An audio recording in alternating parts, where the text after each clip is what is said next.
To me, Khabib is one of the scariest too. Oh yeah. Because he's beating you down. He's not only beating you down, he's breaking you mentally. And for me, that is worse than anything. For me, it's the scariest one, pound for pound. Khabib. Is he the guy that you would come back for? I would have. Like, you would have. Nah, it's all over now. You're done? That's it? I'm done. It's three years ago. I took my... Hey, GSP, it's Dana White. No, listen, I got to fight for you. No, I'm going to explain to you. If he wants me to fight, he needs to do it like that. That's how he needs to do it. He needs to hide himself, wait that I'm in a gym training. Like, for example, when I was in LA with Freddie Roach, hitting the pads and getting back, because I haven't done this. It's because COVID, everything is closed in Montreal. Right. But I went back, and now I found my mechanic back, man. And when you train in mixed martial art and combat sport, you become a different person, you know.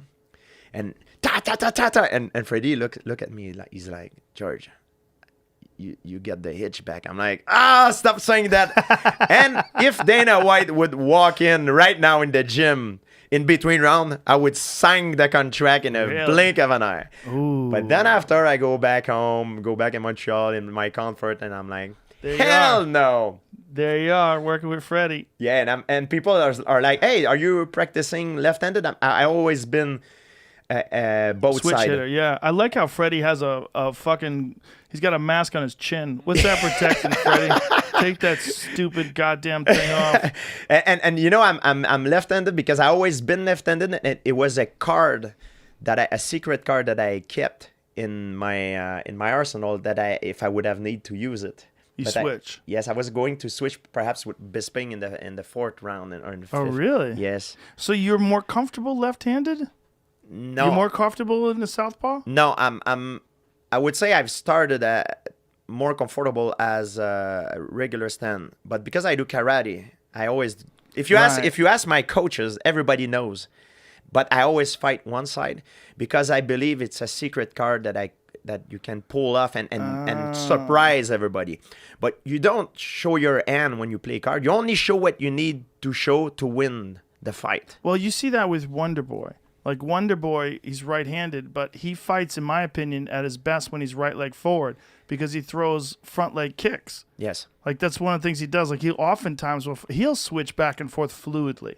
Don't get me wrong. He can fight well from both stances. Yes. But when he's right leg forward, you see a lot of those front leg kicks. And that's some of the most difficult shit to get through with that guy. Right? Yeah. There's guys that has a lot of problems fighting a southpaw. Yes. There's guys like it switches everything. Yes, it changed everything. Yeah. So that's why it was for me a secret card that I kept in case I would need it. But unfortunately for me, like Bisping was very good with southpaws as well. He knocked out like Luke Rockhold. So perhaps it's one of these things that I should have used earlier in my career, unfortunately, and I did not. Unfortunately, you're one of the greatest of all time. How about relax? And I'm very critic about myself, Joe, and but it always can be better, right? But that's always one of the reasons why champions are champions, is that they are self-critical.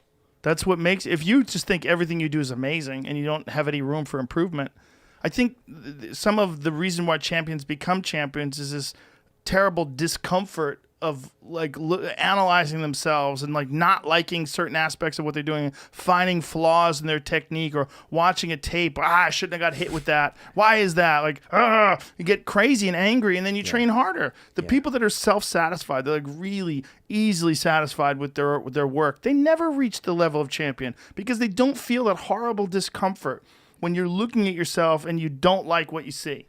Yeah, and my friend C.T. Fletcher says that. Shout out to C.T. I love that man, dude. He's the man. Iron addicts for life. Big inspiration for me. I love him. And he says to me, the day that you're satisfied, choose to do something else. Yeah. Because, and it's a little bit what happened to me in fighting. I made peace with it. I wanted to come back for Khabib because it was... for a fighter, the scariest thing sometimes is the most exciting thing to do. And it's a problem that never been solved before. But to come back for another guy and fight for another title, if I win, it's going to be another one after, and another one, and another one. And I'm going to turn 40 years old. And I hate to admit it, Joe, and I refuse to accept it, but man, sometimes I think my best years might be behind me. Well, man. listen, you're I retired. just said it. It's okay. It's okay. No, it's not okay. I'm not done. No. But are you done? Well, Dana, you're hearing him right now. Just show up with a check. No. Let's make it happen. But Khabib is done as well, and Khabib is what is he? 32. I think Khabib is 32 or 33. That's right. So he's in his athletic prime. How old is Khabib? Find out how old Khabib is. I believe he's either 32 or 33. Yeah, but it's different for everybody. Some people Yes. reach their prime at 25, some people at 22, some people at 35. You know, Well, look at Bojovic. He's incredible. Yes, I He's know. 38 38 years old, and he's Wow. dominating the light heavyweight division. I think for Khabib, it was also a promise that he made to his mother.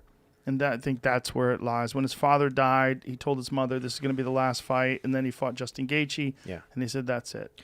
And I understand why, because fighting takes a lot out of you and takes a lot out of the people who loves you. Yeah. Because you play basketball, you play baseball, you don't play fighting.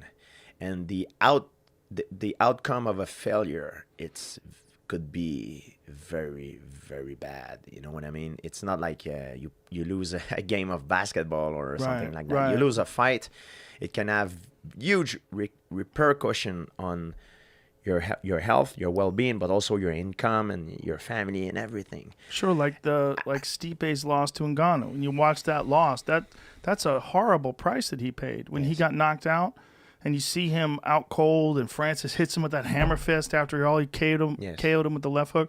That's a horrible place to be. And if that's your child, you think of Khabib's mother looking at him, and if that's your child, that's a terrible thing to watch. That's right. But I think psychologically for a fighter, it's hard to come back from a knockout.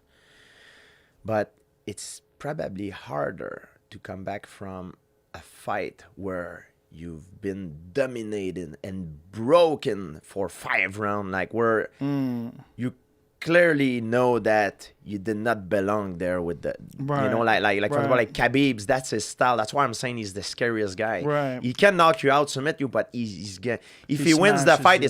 it's very less likely that it's gonna be on a punch that clips you. It can happen, but it's gonna be on a very dominant performance. He's going to maul you. Exactly.